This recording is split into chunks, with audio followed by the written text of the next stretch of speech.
Whoa. All right. Hello. What do we even say for the introduction? Happening now. It is Wednesday, May the 29th, 2019. What do I even say? I'm shocked that it works. You're listening to the EdTech Situation Room, episode 136. You thought maybe this was the first time we've ever gone live, but here we are. I am Wes Fryer, coming to you from Oklahoma City, where I am delighted that our Google Hangout on Air appears to have started. We've been having some bizarre difficulties last week and this week, and we're, as we did last week, ready to go to Zoom. But the amazing Dr. Knifer, who is able to heal all things, especially Google Chrome related, he is the Chrome healer, has fixed us tonight. So, Jason, how are you? And I guess you are not coming to us from lovely Santa Fe tonight. No, I am back at home in Missoula, Montana, and I have to say, if nothing else, if you're listening to our podcast and you're someone that believes that nerdy people don't experience technical problems, let me assure you that Wes and I have had both of our lifetime shares of them, and tonight trying to get YouTube on air to work for us was certainly a challenge. But I am the assistant director and curriculum director of the Montana Digital Academy, the state virtual school located on the University of Montana campus.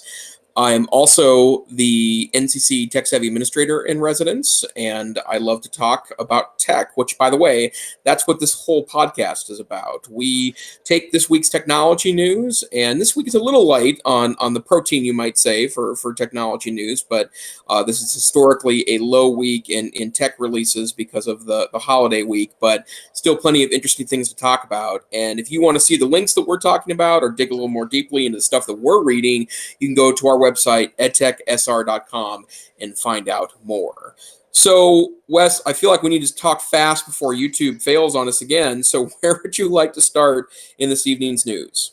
Let's take a personal article. We've got a couple under the security tab, and I actually made our local news this week, actually today. So this is from the Oklahoma City Free Press on May 29th. The title is "School Fights Fear as Part of Defense Against Network Intrusions." And shout out to Brett Dickerson, who is the Oklahoma City Free Press founder and editor. He came out last week to interview me at our school. And part of this was some news that we've had recently about the Oklahoma City Public Schools having a ransomware attack, and he's been looking for somebody to talk to about cybersecurity. So this just came out this afternoon, and I don't think I sound like a complete idiot, which is always good when you are being interviewed by the press. And it, includes a number of things we've talked about on the show, from using a password manager for unique, complex passwords, multi-factor authentication, network segmentation. And I'm not trying to pretend like we have all of these things figured out. In fact, that's probably one of the things that people are hesitant to talk about, because you don't want people to, oh, look, somebody thinks they know everything about cybersecurity. Let's make them the next target. So anyway, it is not something that I would say that anyone is probably doing perfectly, but it is a journey, and we are certainly focusing a lot on education of our users. And again, this week, because we finished up classes last Friday, actually we had last class classes, and then there were finals. But anyway, graduation's this Saturday, and so on Friday morning we'll have an opportunity to have all faculty and staff gathered together. And yes, one of the first things I will talk about in my little section is going to be internet safety. So glad to have that out there. And again, cautiously hope that that's going to help some folks. Sometimes it takes a while to hear things multiple times, like, yeah, password manager, I know I've heard about that, but I haven't done that yet. In fact, I met with a faculty member today who is like, yeah, I think I'm going to do that this summer. So some of these things you have to hear multiple times before you actually change behavior. So, Dr. Knifer, have you been interviewed by local press, and how did that fare? Or maybe you've just had that happen so many times they've all just blurred together because you're constantly on the front page of the Missoulian or whatever you guys have got up there. Well, the times I've been on the front page of a newspaper are relatively few. The one I do remember is the After the Bush v. Gore election in 2000, they interviewed a couple of local history teachers because they wanted to know how we were covering the chaos of the recount. And I was a second or third year teacher at that point. And it's pretty funny. It's a little disconcerting when you are in front of a classroom and I'm pointing toward a television that has an electoral college map on it, which was what I was using to project PowerPoint at that point, was a computer to television adapter. But every time I'd go to point to the map, they would take pictures. So it was like click, click, click, click, click, click, click, click as my finger moved towards the television. But I think that it's really interesting to me that I know that the article that you're referring to, Wes, that some big bad thing happened in the Oklahoma City School District. Is that correct? Correct. And I do not have knowledge of that and was not speaking Right. directly to that, but that was precipitating, journalists wanting to find someone in our local area who would speak to cybersecurity and talk about it. And so that was, the catalyst for this conversation, which really is about preventative kinds of things Right. that we're doing to try and educate users, try to harden our network, and, try to moving things to the cloud and having backups and all those sorts of things, which you try to do in a multi-layered approach to security. Right, absolutely. So, are there either of those other two articles you want to talk about? There's a couple interesting things in other security news this week. Yeah, absolutely. So I continue to listen on a weekly basis, basically to This Week in Tech, which can be a really long podcast. I mean, that's the main show that Leo Laporte does. But in last week's, not this past Sunday because it's a Sunday show, but the week before that, I heard about this article. So this was from the New York Times, and this is on May 13th, 2019. It's called WhatsApp Rushes to Fix Security Flaw Exposed in Hacking of Lawyer's Phone. And so we've talked a little bit about some of these hacks. I mean, there's the Pegasus malware that this Israeli, team is using, but there were a whole series of hacks that were released by this NSO group, if I'm quoting this right. And basically, this stuff came from leaks from the NSA. So the NSA of the United States, had these different zero-day vulnerabilities, I guess, ways to get into people's phones that were not patched, people didn't know about. And so this lawyer was representing some people who were contending that nation states, in this case, was it Mexico? Let me look into here. Anyway, the lawyer was defending folks who were being targeted by people who had these kinds of attacks. And okay, that's the thing. These are in the wild now, right? So it's not just that Pegasus stuff is something supposedly developed by that company, and countries like Mexico and other places that have bought this, Saudi Arabia, are using those to target. But these things are now out in the wild. And so anyway, there were some journalists who were being targeted, and this lawyer was representing them, and he was getting some of the same kinds of suspicious behavior on his phone. And he was getting a call from WhatsApp, but then it was being later deleted. And here's the thing that just blows my mind about this. Up to this point, we are familiar with, phishing attacks and hacks where you basically have to do something. You're being, people are attempting to trick you by sending you a link, trying to get you to click. And by clicking that, you initiate something that basically lets them own your phone, lets them own your laptop. But, you have to be tricked and click to do something. Now, a few weeks ago, there's a company called KnowBe4, and they have some different webinars. They had demonstrated where simply having an email in a preview pane on your phone would share the hash to your account password, and then they would be able to put that into basically a supercomputer to run multiple iterations on the hash and be able to get your password, which that would seem kind of scary. And let's, I don't want to call this show, hey, let's get scared. We're all doomed. But this article in the New York Times talks about this vulnerability as they simply call your phone on WhatsApp. You don't have to respond to the call or click a text message. And they also would later delete the phone call from your call log so that you would not see that it had come in. So this lawyer was attuned because he was representing a Saudi dissident in Canada, a citizen from Qatar, a group of Mexican journalists and activists. And so he'd heard about these things. And then he saw these calls come in, but then he went in later and they were deleted.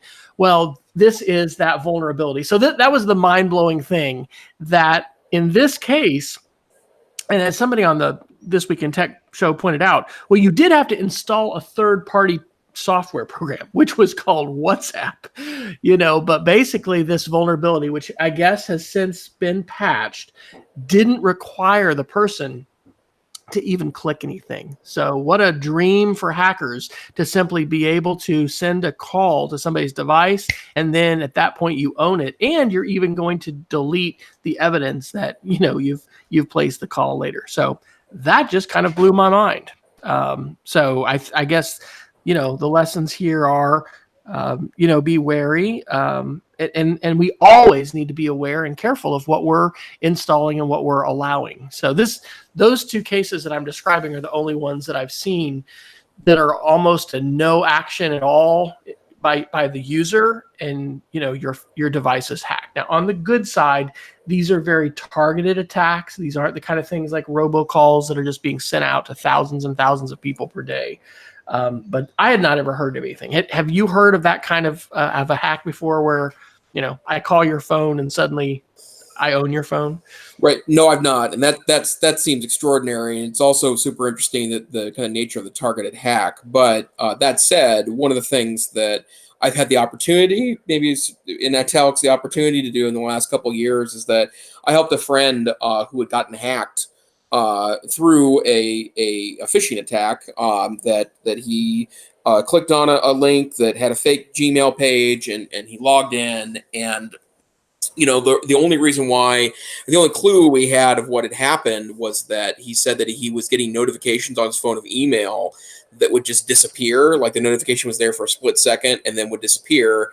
And then he'd go into his email and there was no new emails. He didn't really understand what the situation was. And as it turns out, the malware the hacker, I guess probably a better way of putting it, had gotten to his Gmail account, emailed out a similar attack from him to other users that were on his contact list, right, which is pretty standard strategy. But then also set it to where there's an automatic filter to take all new email and put it right in the trash. And so you wouldn't, like, if someone emailed you back and said, hey, I think you're hacked, you wouldn't see that. It would take you a while to kind of dig through that. And I think that notion that that these are incredibly sophisticated and clever actors that are engaged in this type of behavior, I think increases the ante of what's really at risk here. So I found that story to be pretty interesting too. And it just, this is not a rogue group of accidental thugs. These are very methodical, smart, and savvy people that are engaged in these attacks. So there's another lesson learned, right, about keeping our devices patched, right? The WannaCry and a lot of these vulnerabilities that have been widespread have happened because there were network administrators and other IT managers that were not keeping their systems updated. So hopefully, and this is a challenge right now with Windows 10 and the difficulty that they've had, but hopefully by keeping your system patched and keeping it updated, you're going to be safe. Here's not an article, but a related story. This is a screenshot or a picture of a screen that one of our users sent me today, and she was in a complete panic. She had a siren going off on her computer. She's on a Mac. It says, Windows protected your PC. Call this number. I think I probably will use this without naming names as I, again, talk with our faculty, because, this was really scary for her. It was really alarming. And it turns out it was some kind of malware extension that was in Chrome that, and when she called, I couldn't go over there right away. And I was like, close the computer, stop, shut it down. But the links to which people are going to try to compromise our devices, someone said to me today, they're ready to just not, use their computer at all, just throw it away. And anyway, that's not the answer, but we need to need to hopefully have people that we trust that we can call in situations like that. And if your computer is, you think, compromised, you need to close the screen, shut it down. If it doesn't go off, you hold the power button down. I think no matter what computer it is, if you hold the power button down long enough, it will shut down or restart. I mean, it should shut down. So anyway, yeah, those were interesting. There was one other security article in here, which was kind of a bizarro one. This was from Engadget on May 27th. Auction for a laptop full of malware closes at $1.2 million. This is weird. So it's kind of like sort of art, because this person had put, I think, WannaCry and let's see, the Black Energy, which was the malware that shut down the Ukraine's power grid, and several other things, ransomwares. And this is air gapped, so it's not on Wi-Fi or connected to the network. Anyway, it's like this weird piece of digital art, which is going to remind us of the dangers of ransomware and a virus. And then it was auctioned off for $1.345 million. Dubbed the persistence of chaos, the Samsung NC10 contains 6 viruses that caused an estimated $95 billion in damage. I'm sure there's a lot of IT geeks looking at that going, I could have made that, I mean, why? I just pulled that one out of a classroom today. That's right. Exactly. I shut that one down last week. So Jason, when you were in Albuquerque, I'm sure you were looking at a lot of fine Southwestern art. Was Yes. there some good hack devices that were also among the pottery and the Cocopellis and the other, fine Southwestern art pieces that you guys were examining? Sadly, no computers, although I did get an opportunity last year around this time to visit the Computer History Museum in Silicon Valley, and strangely, they didn't have a copy of an art laptop either. It does remind me, though, that, I mean, there have been times when I have purposefully taken virtual machines that I'll install Windows or Linux on in a virtual window and test a piece of what it's suspected malware to see what it does, and usually does pretty nasty stuff. But I probably have an image or two from my history as a computer technician / home geek that approached that in regard to its dangerousness. But the picture in that article is pretty funny because I have seen things very similar to that before. The notion of full screen, the thing you talked about with the user that ran into the thing with the weird siren. I've also dealt with those calls as well, and you need to be secure and mindful of it, but also know that you can be very careful and make one bad decision and it would have a long-term impact on you. Absolutely.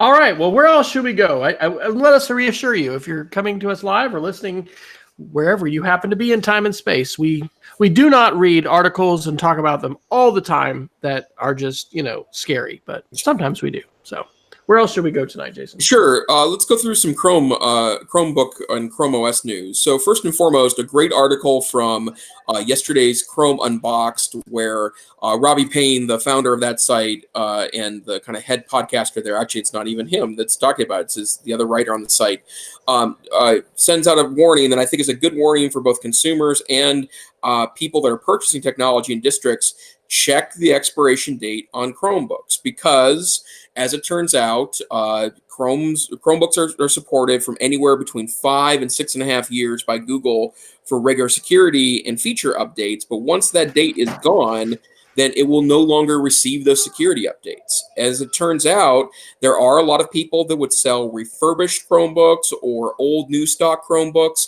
for incredible discount prices. I think people are used to this notion of Chromebooks being super cheap, and so wouldn't bat an eye for a $99 or $79 Chromebook.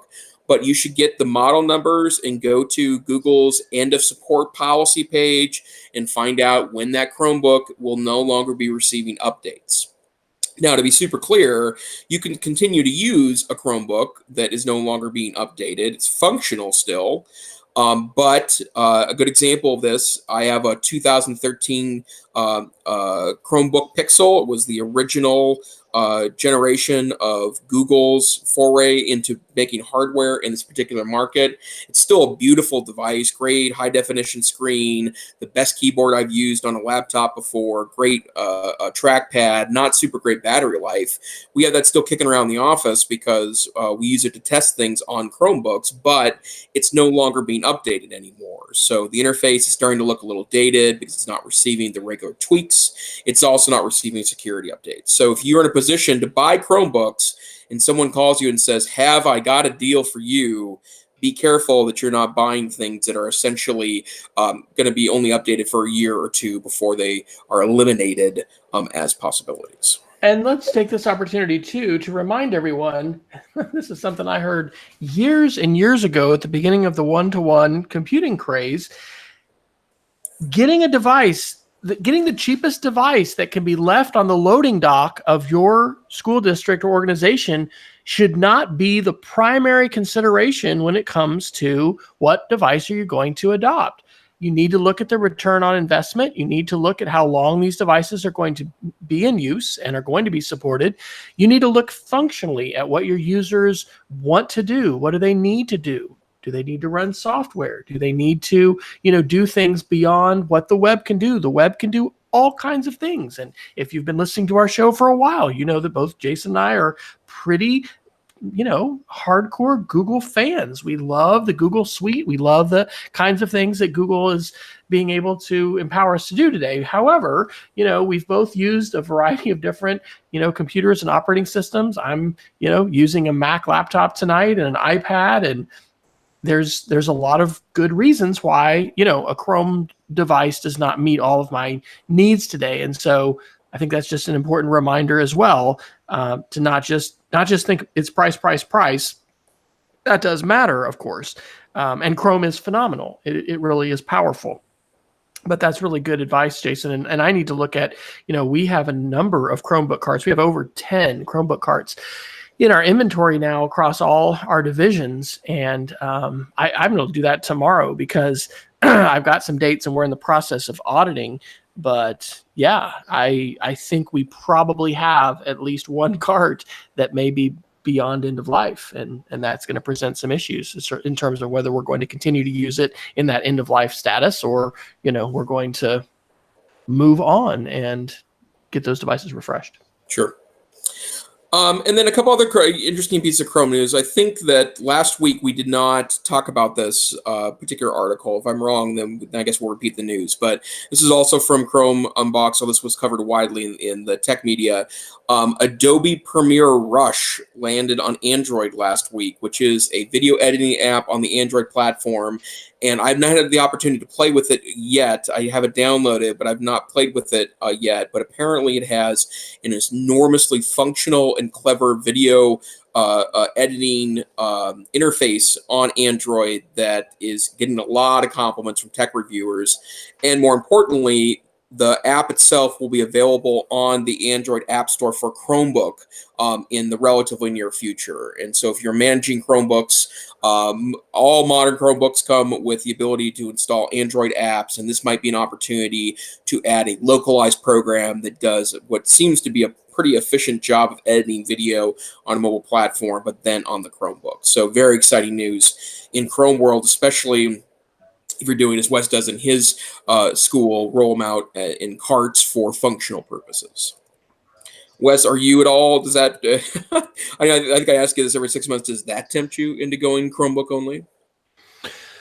Well, I am shifting roles, as I've talked about on the show, and so I'm kind of grappling with that. It's been great to be the technology director for 4 years, but my budgetary authority is going to be dramatically reduced here in the next 30 days. So I think we're going to have good conversations in the next year about especially our middle school and what direction we will go with one-to-one. I think in some cases, people have assumed Chrome, since we're so invested in that platform with carts, is what we naturally need to do. But ideally, what we hopefully could do is have conversations again about what teachers need to do, what they want to do, what students need and want to do, about curriculum, just, about the whole package.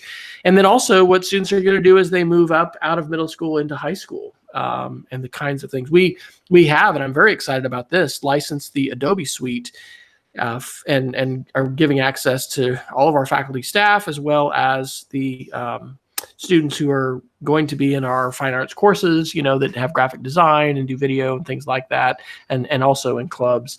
And anyway, those things should give us pause to consider, if you want to do these kind of things, you're not going to be able to do them on Chrome. But I was interested, and you mentioned, what was it called? Adobe, what was that special app?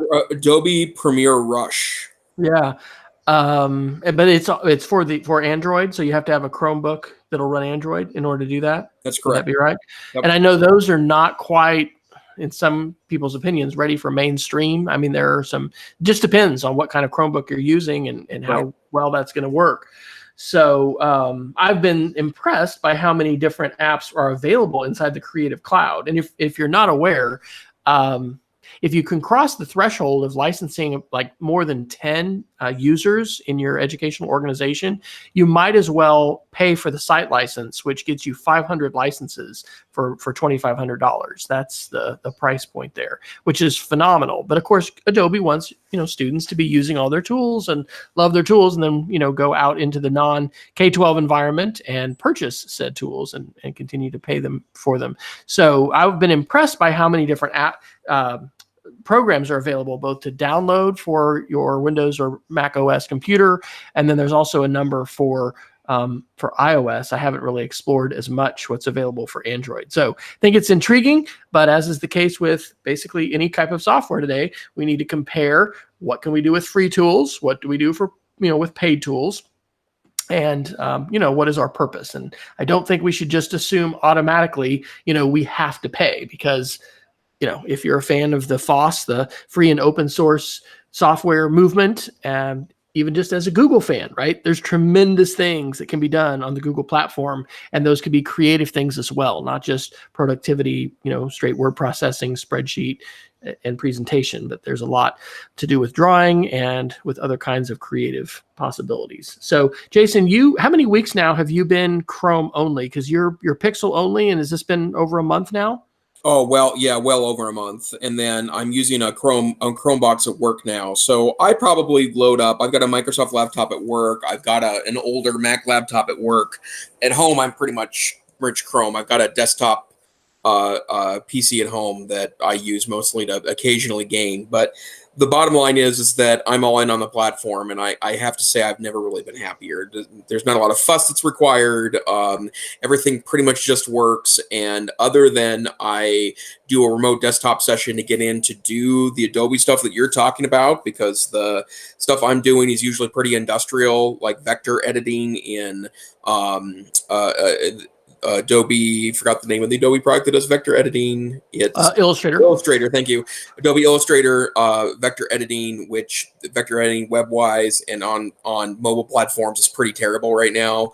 But other than that, it's what I do. And in fact, one more time, I used to carry a Chromebook along with some other laptop when I traveled, because I didn't quite trust the platform. But the last at least 4 trips I've been on have just been Chromebook only. And I was gone for 7 days to New Mexico with my wife. I worked 2 of those days from that location and was able to do everything I need to do in my job without exception.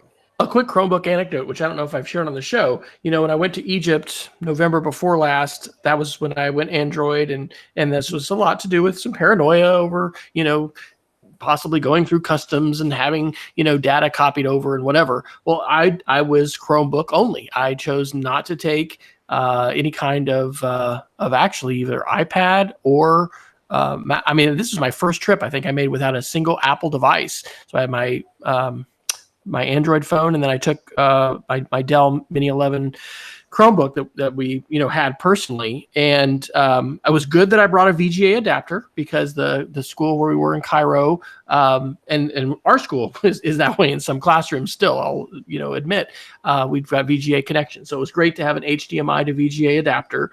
But it was great. I mean, I was able to do my presentations from Google Slides. I was able to do everything that I needed to do. So I want to encourage everybody, if you haven't, and I salute you, Jason, for your experimentation, and then you're living this life, right? Because it's different when it's not just I'm going to try this a little bit. It's your daily driver. You're doing everything. That's you've jumped into the deep end. So I think as technology leaders, obviously you can't try everything. You've got to discern what is it that I'm going to take the time to really give a try. But Chrome is one of those platforms that we need to not just pay attention to a little bit, but I think really, I don't have the right analogy, but it's like, what is it when you're going to not eat the sandwich, but you're going to live it, right? You're going to fully live it. You're not going to just watch it. You're not going to just virtually say, oh, that looks interesting, but you're going to live it. And so, what you said, I think on the show, maybe last week or the week before, thinking about devices, thinking about what our kids have and how our students, probably in most cases in a one-to-one environment, I think this is a conversation we had, might maybe benefit from having the same device, the teacher, and vice versa. Anyway, it's just, it as always, the show has my head spinning and thinking about a lot of different things. Sure. And the fact that, you're able to go Chrome only, certainly gives you a lot more perspective to talk about these kinds of things. Sure. And when we're talking security, I don't think there's a better platform. Mac OS is fantastic. Okay. But the assumption that my MacBook is going to be immune from any kind of social engineering or any kind of malware, no, it is not. There's still stuff out there, and there's stuff that can trick Chrome users as well. Have you received, Jason, any malware or bad software on your Chrome device since you have gone all Chrome? I have not. I have had to deal with a couple of plugins and extensions that I questioned a little bit.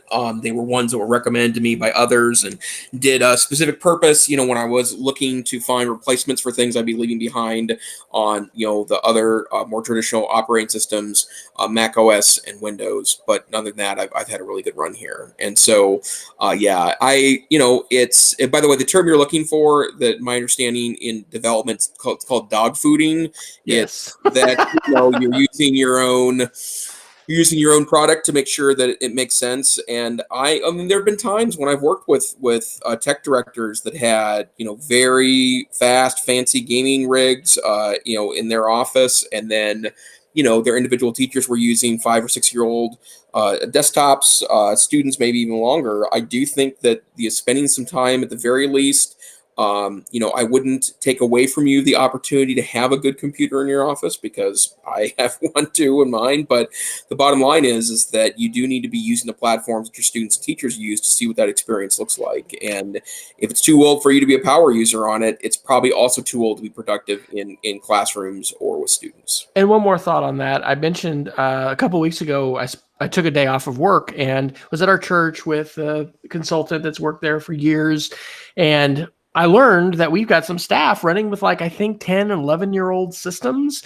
And from a security standpoint, again, we really need to look at that and, just how long is too long for a refresh, right? We want to get a lot of years out of our devices, but that's not an infinite, you can use this forever until it, stops functioning. I bet the Mac SE30 that I have in my garage right now would boot up, okay? If I could find, what is that, ADB? If I could find an ADB mouse, which, to my wife's chagrin, I'm sure I have in one of my boxes that I've, the stuff I've not thrown away. It'll probably boot up, but that does not mean that we should be using it today. And so anyway, it's eye-opening to see a lot of these issues that we face in schools with, networks and things like that need to be brought up to a new generation and, segmented and made more secure. Endpoints are a big part of that equation as well. And so I think that's an important decision for organizations to make, is how old is too old with devices, and how are we investing to make sure that, the weak link is not, so fragile that it's gonna be busted because it's a 10-year-old machine that it doesn't receive security updates anymore. Hey, but what about the prices of these Chromebooks? You've got a Forbes article there. I'll segue to. Sure, yeah. So and then it goes along with the earlier discussion we had about the prices of devices, but and the expiration date issue. But one other thing to know is that there is a lot of observation in the Chrome OS commentary community that Chromebook prices are likely to trend upward in the coming years. And I know that part of the Chrome OS environment is that it's a price argument, right? That the value proposition is that because Chrome OS itself is so snappy on modest hardware that you can get away with buying and using modest hardware. But as things are becoming at least common, if not non-negotiables, which include touch screens, which add a certain amount of expense to the bottom line, higher definition screens are becoming necessary. Multiple types of ports. Chances are the device has a USB-C port on it for charging and for other means, but a lot of users report like having access to older USB ports for that purpose as well. But do expect this thing to trend upward over time. Now, that said, something Wes and I have talked about a couple of times on this podcast is that one of the things I think that makes Chrome OS a reality for a power user like myself is that I don't think you can skimp on the stats for the individual laptops. Those not even high-end Chromebooks. I think what I would term is maybe like a medium market that have i3 or i5 chips in them, 8 gigabytes of RAM, and then at minimum a 1080p screen. Touch screen is not as important to me as a user, although I know it's important to some. But I think that has to be a minimum, right? And using that as a power user piece is important. Are you playing that audio? No. What are you hearing? I'm hearing a video. This is really weird, dude. What the heck? Okay, it's just a video. Sorry, it's my Geek of the Week video that started to play in a Chrome window. So, all right, yeah, wow. Really, guys, we've done this before. It's not the first rodeo. Just feeling like a noob here. Sorry.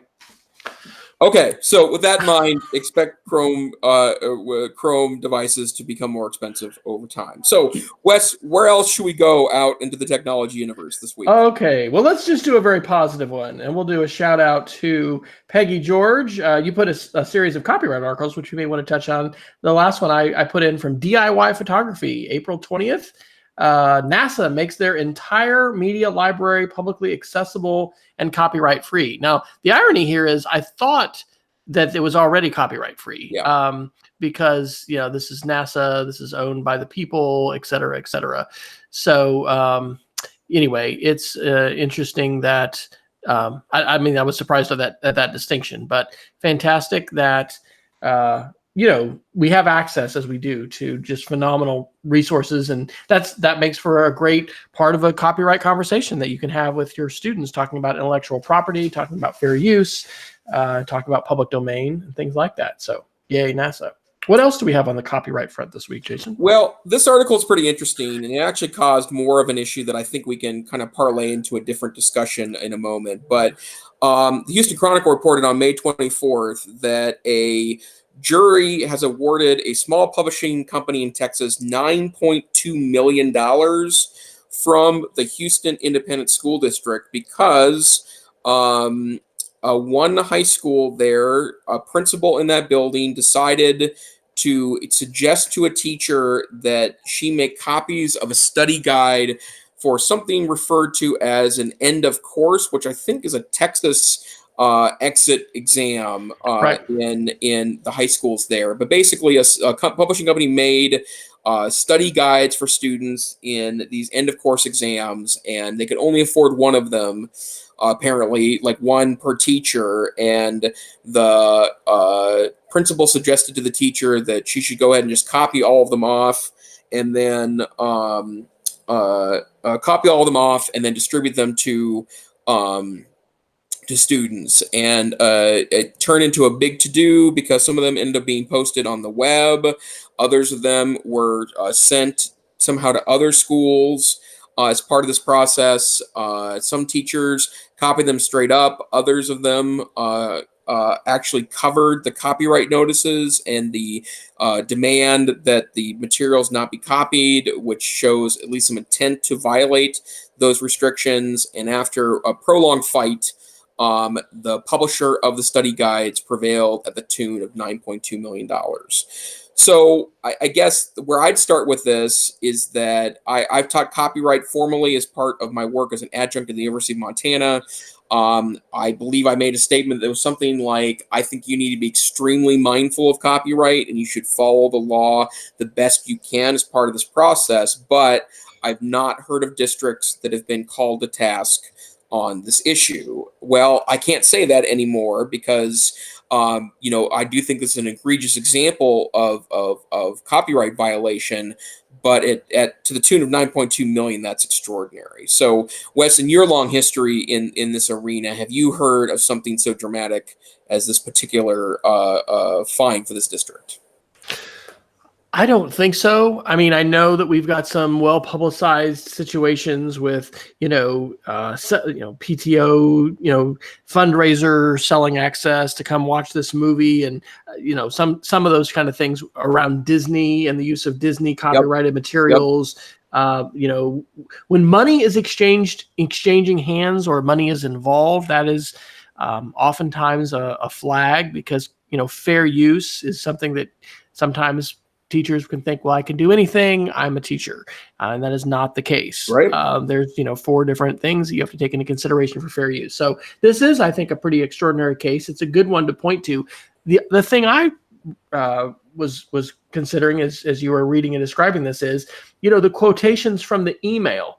Quote, "I'm okay with violating it though, ... LOL, the teacher wrote in an email." And Yep. I've shared on the show that as a director of technology now, I have been privy, which is, I don't know if it's the right word, but I've been involved in some lawsuits involving litigants who have had, the judge has ordered us as a school to provide every email that we have from the past, 5 years in our archive where this person was addressed, this term was stated, something was, you think of the query, right? I want a query, and here's the nicknames for this student or whatever. I mean, it was a lot of emails, and your system, whether it's Google or Exchange or whatever, can generate these files that are then ingested into the lawyer systems, and they're used in litigation.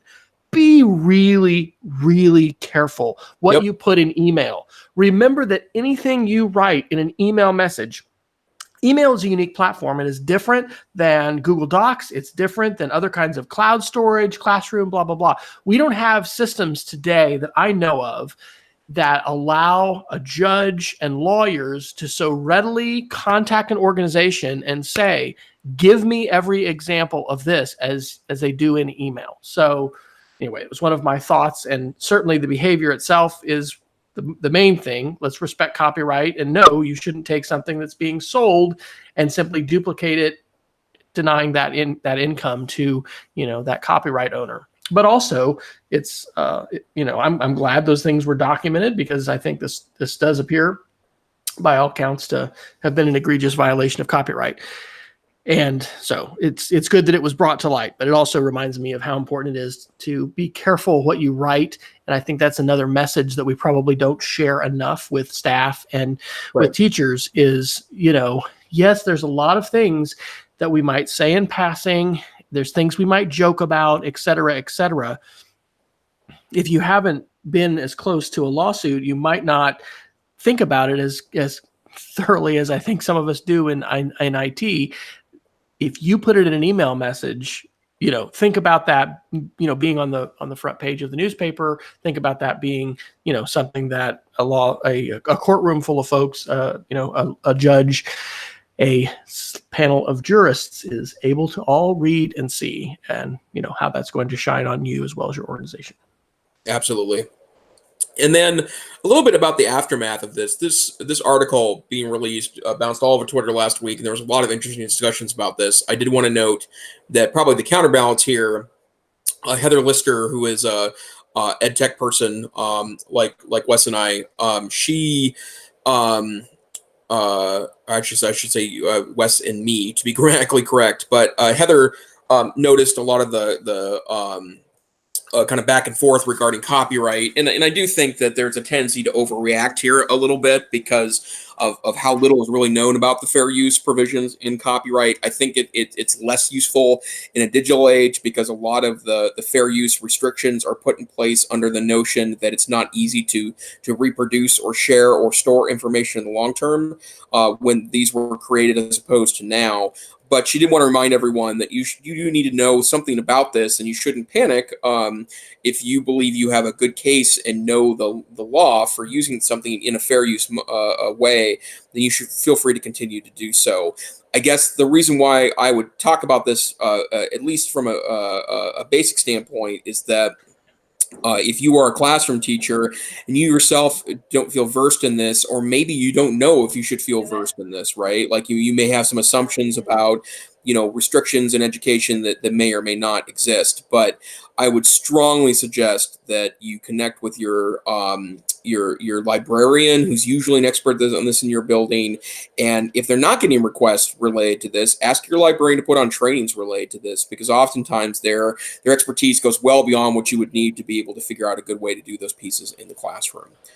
I love this piece that she wrote because this is calling out the 1986 guidelines for fair use in educational media, which was a well-intentioned document, but which dramatically overstated the restrictions that are imposed upon not only educators, but students and anyone in light of U.S. copyright law. It vastly underestimates what fair use allows us to do.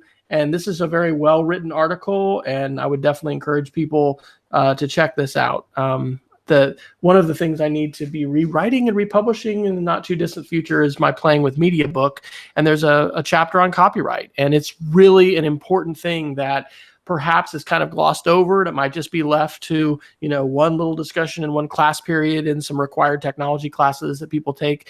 It's something that really should be, it's vitally important, right? Intellectual property is very, very high right now. And the reasons for why we're having, I think, a trade war with China and why we're, upset at the behavior of companies like Huawei and others in terms of how they've failed to respect, copyright and patents and things like that.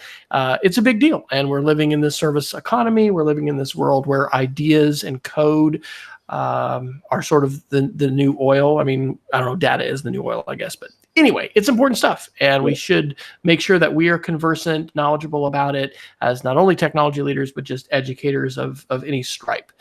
Because, how much are we taking from the web? Are we modeling good respect for intellectual property with our students on a daily basis? We create slideshows, we create, content.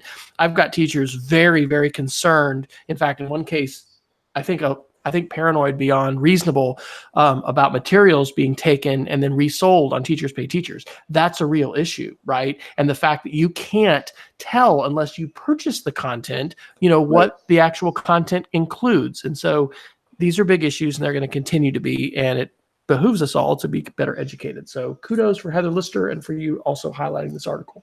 One last note about that, Wes. I'm glad you mentioned Teachers Pay Teachers, because I actually put another link in the article today, in our show notes today, that is kind of a segue away from this, but also involves Teacher Pay Teachers. So as it turns out, that this debate over the Houston ISD and the copyright fine that they received sparked an interesting debate about Teachers Pay Teachers, which is starting to become, I would argue, well known as a place where you can go buy someone else's intellectual property. And it's interesting because I actually have a couple of informal business plans I've written about maybe selling some materials, handcrafted materials on Teachers Pay Teachers, and that may or may not come to fruition. But the bottom line is that I've experienced the same frustration related to that, and that I have purchased items in the past in context of my day job, looking to get a head start on ways to do particular activities or to buy certain resources. And as it turns out, I would download the materials, and they're full of copyrighted materials from textbooks in particular. But apparently, of the many people that do great work in releasing classroom materials themselves for free on classroom websites or on many of the teacher resource sharing websites that exist, that it's pretty common for those to be repurposed and then uploaded to Teachers Pay Teachers, usually with kind of a glossy redo to provide it, maybe something a little more, at least initially attractive from a design standpoint. But it's a very real issue that exists on that platform. And I'll be honest that I have connected with Teacher Pay Teacher people. The last one was at ISTE, I think it was 2 years ago, about this particular issue. And they had a, decent line in that we work hard, contact support, yada, yada, yada. But the reason why I want to mention that is because the other article I have in regards to copyright this week is a great Verge article from the other day about how YouTubers and record labels are fighting and the record labels are winning. And the reason why I mention this is because YouTube has less copyright problems because they have an internal system that scans all videos looking for potentially infringing content. And oftentimes the resolution to this is something that can be like mutually palatable. So you are a popular YouTuber and you use, let's say, a video clip that's copyrighted or an audio clip that's copyrighted.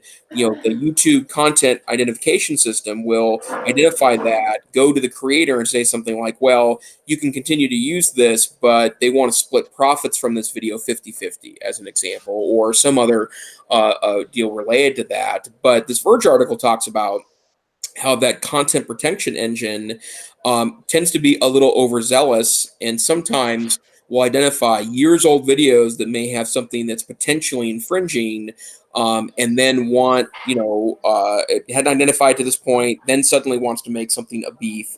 Or it will identify something that's really not a violation of copyright and fair use protections would stay in play there. So the bottom line is that when you have an automated system, which a lot of people think that the Teachers Pay Teachers should implement, it's not a panacea either.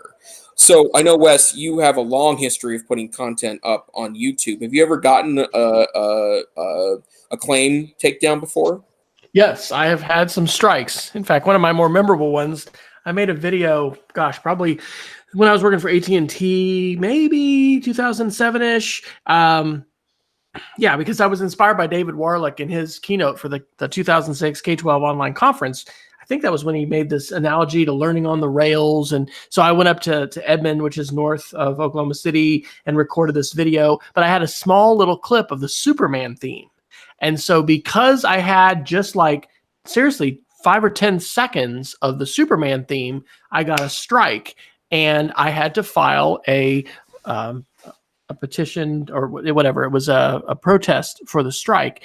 And I made a fair use defense, that I was using that as a small portion. And this was for education. And this was for, this was a transformative work. And anyway, I successfully defended that. But if you have 3 strikes on your channel, you can have your whole channel taken down. In fact, that's one of the reasons why, Jason and I have downloaded versions of all of our shows. They're hosted on Amazon S3. And actually, because of my daughter, who's a YouTuber and a lot of kids, of course, today are fans of lots of people.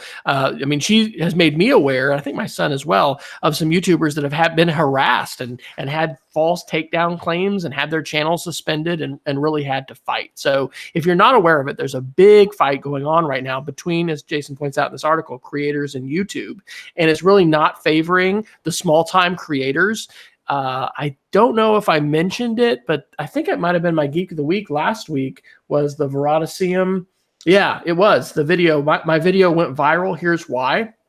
It's a phenomenal explanation of how the algorithms of YouTube are being changed, by Google and the impact that's it's having on creators. And so that combined with these copyright and fair use issues, because this is challenging, right? There's not a single copyright law in the entire world. And yet YouTube is this global platform. And so they're basically trying to be arbiters of these disputes over copyright where the laws vary. And as you might not be surprised when it comes to litigation and things like that, sometimes they tend to err on the side of being conservative, which in the case of music artists and folks who are teaching guitar can mean even simple guitar licks that people will play on their channel, get them a strike. And so how do you learn to play the guitar if you can't copy things that other people have written and made? It's very convoluted and challenging. So I think that, these are great discussions to have with students, right? Yeah. Sometimes we shy away from conversations that aren't exactly clear. And back to the Heather Lister, reference to this 1986 guidelines for fair use in educational media, they try to create these bright line rules, just say, hey guys, copyright's really easy. Fair use is really easy. Do this, never more than 30 seconds, never more than 15 pages or 15% or whatever their different rules were. Well, that is not how the law is written. That's not how the real world is. And so I think it's a great topic to grapple with students. Your students, if they're teenagers now, are watching YouTube. Okay, hello, alarm, notice to everybody. YouTube is the second most popular search engine, and it's wildly popular with kids of all ages. And so the creators that they are watching more than likely are talking, some of them, about these issues. And these might be things that your students already have some knowledge and some strong opinions about. So at the least, it could be a great writing prompt, but a good topic of discussion and something that can highlight some really important issues that touch on these big themes of intellectual property, respecting people's rights. Students themselves, we as teachers have intellectual property rights as we author materials. We need to know what those are. We need to respect the rights of others. We need to make sure that we're following the law, and then hopefully, empowering others to become creators and not to just shy away from all this by saying, gosh, it's so confusing and scary, I'm not going to do any of it. No, there's tremendous value and possibility in creating and sharing content today. And it's also potentially lucrative, right? Have we ever before had this global platform like Amazon where you can write an ebook and put that in global circulation and reach so many people so affordably? No, that's never happened before. It's really a big deal, but you need to respect copyright and understand it, especially as you're going to publish things that might involve the transaction of money. So, right, absolutely. Well, Wes, I think we're coming towards the top of our podcast hour here. Is there any of the topics you want to get in this week? Maybe just really quickly, the Apple ones. Yeah. Apple came out with a new iPod Touch, which kind of surprised people. The chip's a little old. I put in the 9 to 5 Mac article from May 28th. Apple releases new iPod Touch featuring A10 Fusion chip, 256 gig option. I don't know, kind of interesting. Why do you think Apple did this? Will there be an iPod Touch added to the Knifer arsenal in the next few weeks? Well, I will say that I am more likely to buy a Touch than an iPhone. And in fact, an iPod Touch was my first kind of foray into this place because Montana didn't have iPhones for the first 2 or 3 years that they existed. I used to joke that 80% of African countries had access to iPhones and Montana did not. So sad that was the case. So I bought an iPod Touch because I wanted to be part of the revolution, which led to my first iPhone. But yeah, I was surprised to find them that they were available too.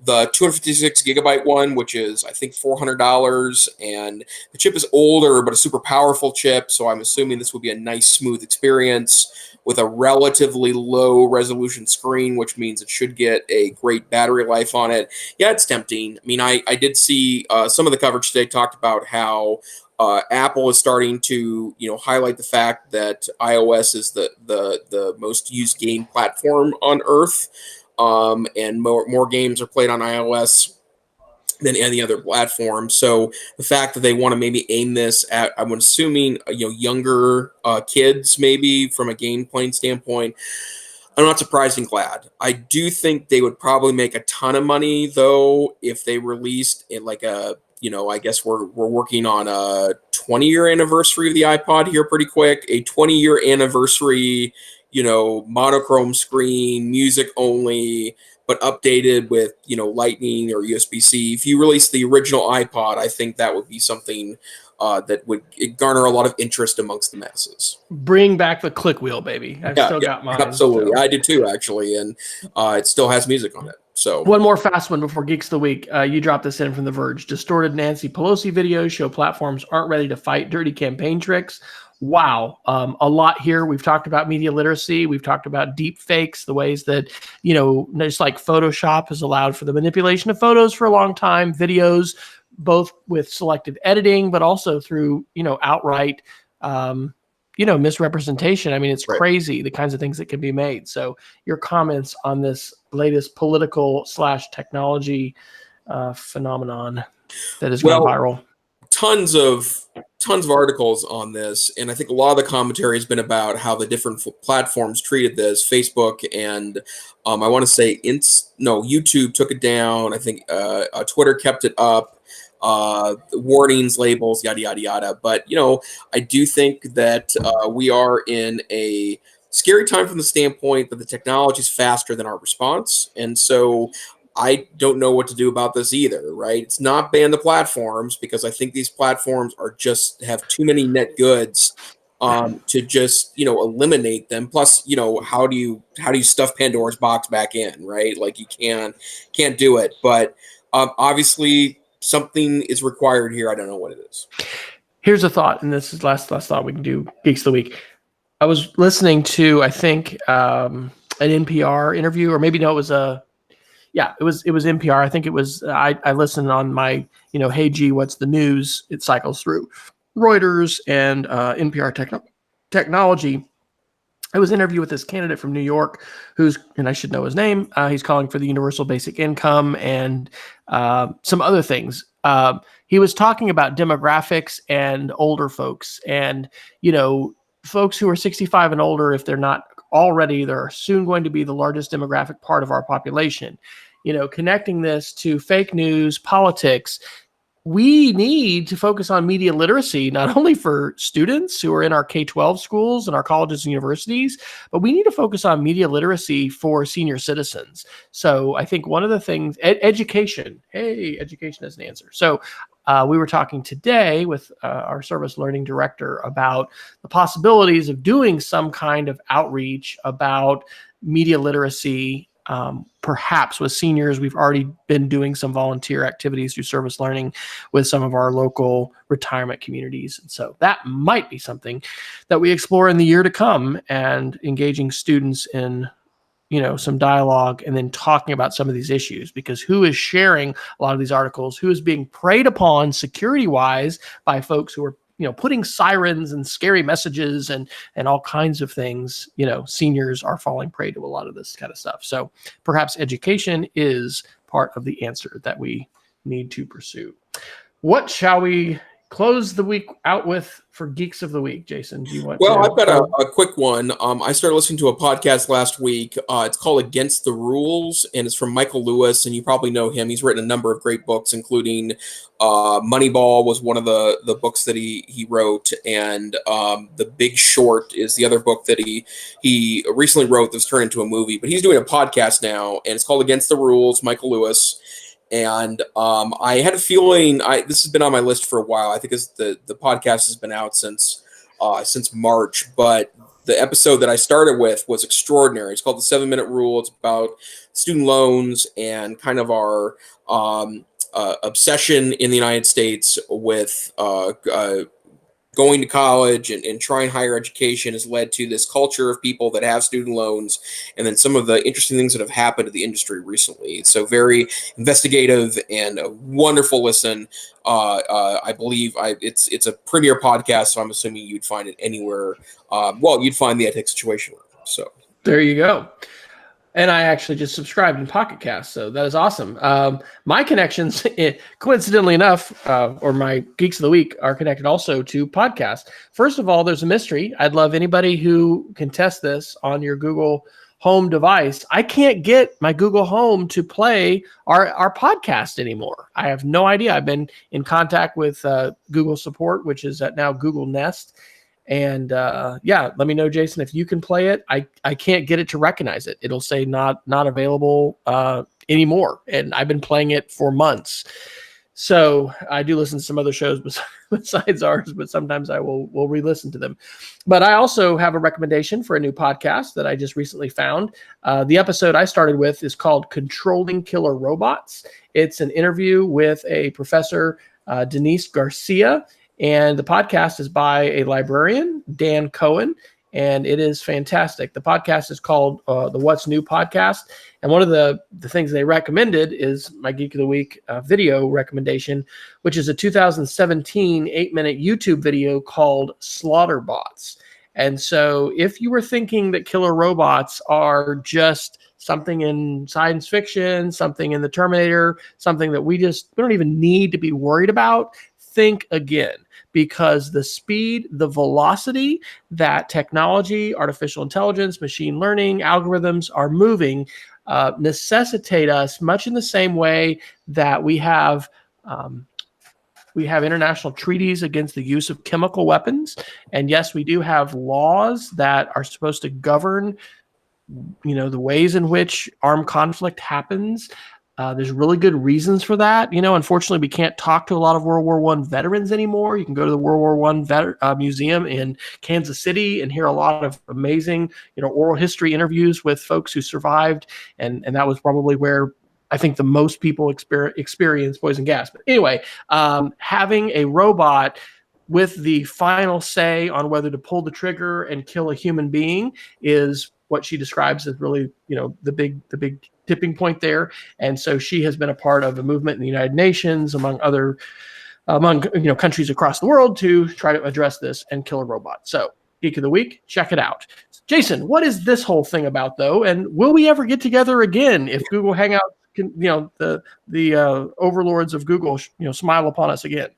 Sure. Well, this thing is the EdTech Situation Room. We are a once-a-week podcast where Wes and I, and sometimes an occasional guest, talk through the week's news. We're available on Apple Podcasts. We're available on Stitcher Radio. We're available on the Pocket Cast Library, and whatever or wherever finer podcasts are aggregated. But more importantly, if you don't want to do that and just want to listen to the most recent episode, you can go to our website, edtechsr.com, where you will also find every week's show notes and every link we refer to in the show. We're also available on EdTech SR on Twitter, where we usually announce when we're going live. Sometimes we have to do it twice if YouTube is not participating with our mission that night, but you can always find the latest information there. That's enough about us. What about you, Wes? I am W. Fryer on Twitter. My blog, speedofcreativity.org, has been seeing a few new posts and will continue to see a bigger uptick in post frequency as I make my transition and pivot here in the next 32 days, I think. And I am at Tech Savvy Teach. I blog at the Northwest Council for Computer Education Tech Savvy Teacher blog at ncc.org. And if you want to find out more about my day work, you can go to montanadigitalacademy.org, which is the state virtual school of which I am a lucky staff member. So for the EdTech SR team, I think, Wes, you actually started us off. So why don't you sign us off? All right. Until next time, we encourage everybody to stay savvy and stay safe, and stay tuned because we may have a guest joining us next week. There will be some summer travel in the mix, and we will keep everybody updated on Twitter.